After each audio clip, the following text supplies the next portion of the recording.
Imagine you spend countless hours developing a Roblox game, getting a decent player base, only for it to get stolen. This is something all too common that goes on in the Roblox community, some of it happening right under your nose. From straight ripoffs to stolen assets to profiting off of others' ideas and creations, this is the copycat culture of Roblox games. Let's start off with a minor example on the scale of stealing and look no more than at the thumbnails of simulator games. Last video, I spoke about how Roblox simulator games are basically casinos for kids, but if you look at the game thumbnails, they're literally all identical. All of them are featuring a highly saturated image of what the game is about on the left, with almost identical visuals on the right, either depicting a super rare item coming soon or incentivizing to like the game for a reward. Let's look at more of these examples. Mewing Simulator shows you a secret OP pet that only 1 in 10,000 players can get. Anime Combat Simulator has a free pet code coming soon, and Strength Simulator combines them both, showcasing a 1 in 10,000 OP item as well as hinting at a secret pet. And no, these games are not developed by the same development team, no matter how similar the artwork looks. But in terms of what's harmful, copying thumbnail styles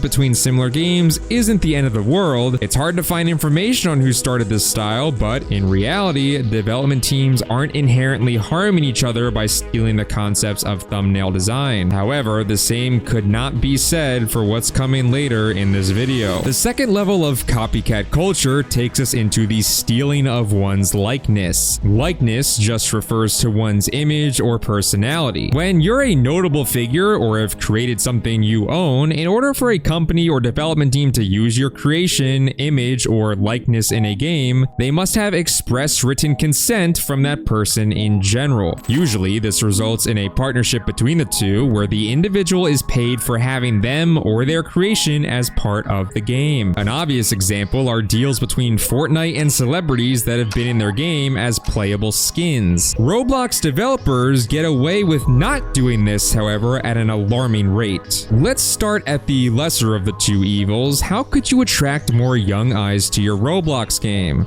Yes, none other than every 8-year-old's idol, Mr. Beast. And if you search Mr. Beast on Roblox, I can guarantee you none of these games have the rights to pay Jimmy for his likeness. But what's even more slimy is that some games use Mr. Beast's face for their images, even when he's not in their game at all. This image is from Bomb Door Simulator, using someone who resembles Mr. Beast, with his logos clearly pictured in the image as well. I can once again promise you that in this case, Tripwire Studios have never contacted Mr. Beast and gotten the rights to his likeness. And due to that copycat culture, if one game does it and gets away with it, others will follow suit. This is definitely more harmful than the previous example of thumbnails, as no matter how successful you are, these development teams have no right to use, in this case, Jimmy's image without his consent. But it's not just Mr. Beast that is being copied across Roblox. Entire games are being made off of stolen creations in general, and this is where the iceberg of copycats goes deeper. A lot of Roblox games follow very similar paths. Just look at simulator or tower defense games. They just have different themes to them, with the core gameplay being relatively similar. But some of these themes are unlicensed and heavily stolen from the original creators. For example, the Amazing Digital Circus is a massively popular online animated series, with the pilot episode garnering over 250 million views. So when there's something as successful as that coming out, there's going to be games copying it, hoping for similar success, all thanks to using, in this case, the Amazing Digital Circus as the main theme of the game. Some games try to hide it more than others, however. For example, there's Circus Tower Defense, which is a tower defense game revolving around the Amazing Digital Circus. Notice how in their title, they don't actually call it the Amazing Digital Circus. In Circus Tower Defense, the designs and models of the characters are exact ripoffs of the original creations, but they try to hide it copyright-wise by using different names. For example, Pomni is referred to as a Jester Girl, and Kane is referred to as Void Host. The thing is too, whether it's using someone's likeness like Mr. Beast or copying a creation like the Amazing Digital Circus, circus, the issue comes that these games are profiting on it. And when money is involved, legal issues can become present. In the Amazing Digital Circus roleplay, another game on Roblox where they make no effort to hide the copying, you can spend Robux on many different items and skins, totaling thousands of Robux in general. And also, if you want to nuke the server, Pomni herself will sell you one for $5 US, whatever that means. When games are making money off of someone else's creations or ideas, the creators are entitled to it. And although the names are different with countless designs being copied, if the Amazing Digital Circus cared enough, or noticed, in my opinion, they'd have the rights to take all of these games down. As one search of the Amazing Digital Circus on Roblox shows you, there's plenty more where that came from. But what is arguably worse than all of this? Well, the answer is when game developers steal direct assets and game concepts from other developers. When one game blows up on Roblox and the developers of that game have the potential to become millionaires, many other, quote, developers salivate at the thought of what copying them could do for their wallet as well. A perfect example, and one that I touched on in my first video on this channel, Toilet Tower Defense profited off the Skibbity Toilet meme and exploded to a top played Roblox game, easily making millions of dollars since the game's inception in summer of 2023. Because of this, the copycats have been flocking to this genre. If you look up Toilet Tower Defense on Roblox, you'll see some very similar looking games, but there's a difference between other games making Skibbity Toilet themed tower defense games and legit just copying Toilet Tower Defense itself. For example, there's shameless ones such as Toilet Tower Defense but infinite coins, where they have the exact same items in the game with the catch of, we gave our players infinite coins. This seems harmless enough until of course there's a shop where you can buy luck, Robux crates, and spend about $10 US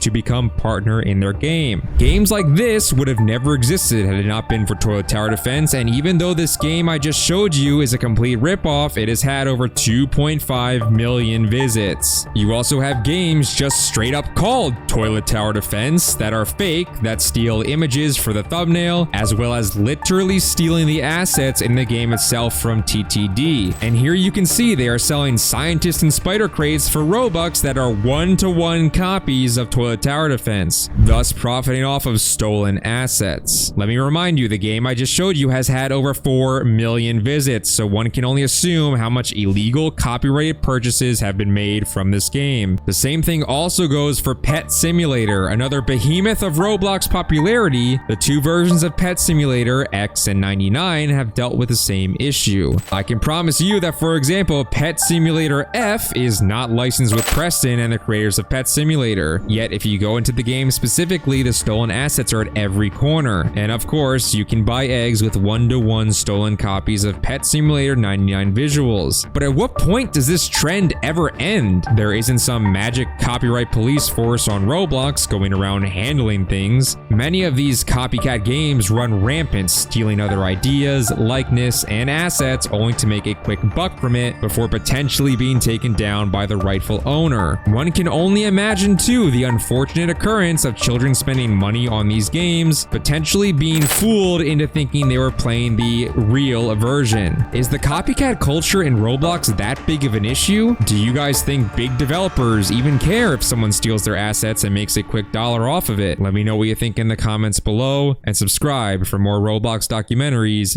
just like this one.